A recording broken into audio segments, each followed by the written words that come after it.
শক্তি, ভারতীয় শক্তি, দিল্লির শক্তির সাথে আঘাত করে তারা বাংলাদেশের মানুষকে শোষণ নিপীড়ন নির্যাতন করে গিয়েছে। সেই আওয়ামী লীগ বাংলাদেশে আর কোনোভাবেই ফিরতে পারবে না। এবং বাংলাদেশে আওয়ামী লীগের যারা বিভিন্ন সময় আমরা দেখছি বাংলাদেশেও তারা সন্ত্রাসী হামলার তারা সব করছে, তাদেরকে যেন সরকার আইনের আওতায় নিয়ে আসে, সে আহ্বানটাই আমরা সরকারের কাছে পুনর্ব্যক্ত করতে চাই। বিদেশের মাটিতে বসে আওয়ামী লীগ তাদের সন্ত্রাসীরা তারা যে ধরনের সন্ত্রাসী কার্যক্রমগুলো আগেও তারা করেছে, এর আগে উপদেষ্টারা এসেছেন, তাদের উপরে তারা এই ধরনের আক্রমণ করার চেষ্টা করেছে। এবং দেশেও আমরা আওয়ামী লীগের আক্রমণের লক্ষ্যবস্তুতে আমরা থাকি, এটাতে আমরা আসলে ভয় পাই না।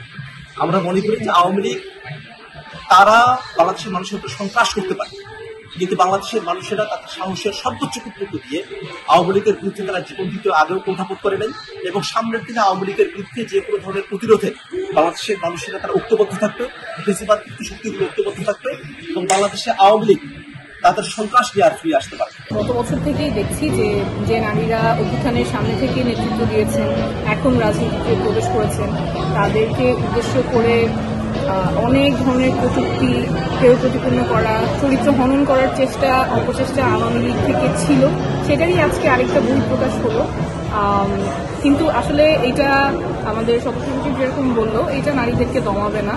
আমরা আছি এবং আমাদের সাথে আরো অনেকে যুক্ত হচ্ছেন, আরো অনেকে যুক্ত হবেন। বাংলাদেশের মানুষ আওয়ামী লীগকে প্রত্যাখ্যান করেছে এবং আওয়ামী লীগের এই যে চরিত্র, যেখানে তারা তাদের নিজের চেহারা আরো স্পষ্ট করছেন দেশে এবং বিদেশের মাটিতে, এটা থেকে কোনো সাপোর্টের চেয়ে বরঞ্চ তাদের নিজেদের প্রতি ক্রিটিসিজমটাই বেশি আসে। অন্তর্বর্তীকালীন সরকারের আহ্বানে মাননীয় প্রধান উপদেষ্টা ডক্টর মোহাম্মদ ইউনূস স্যারের সদস্য হিসেবে জাতিসংঘের অধিবেশনে যোগদানের জন্য বিএনপি, এনসিপি এবং জামাতের প্রতিনিধিরা আমরা নিউইয়র্কে দেশে এসেছি।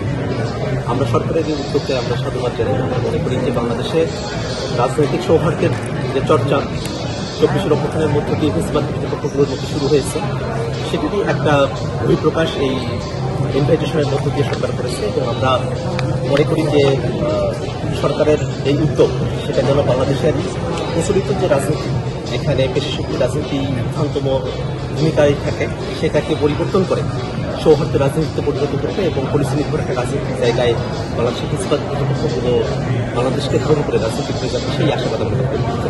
উপদেষ্টা তার সফর সঙ্গীদেরকে নিয়ে আজকে নিউ ইয়র্কে এসে পৌঁছেছেন।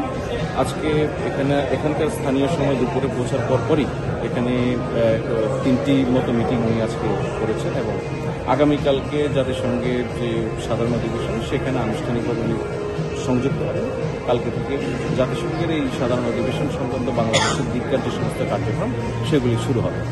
তো বলা যায় আগামীকাল সকাল থেকে মাননীয় প্রধান উপদেষ্টা জাতিসংঘের এই অধিবেশনে আনুষ্ঠানিকভাবে সকল কার্যক্রম অনুষ্ঠান শুরু হবে।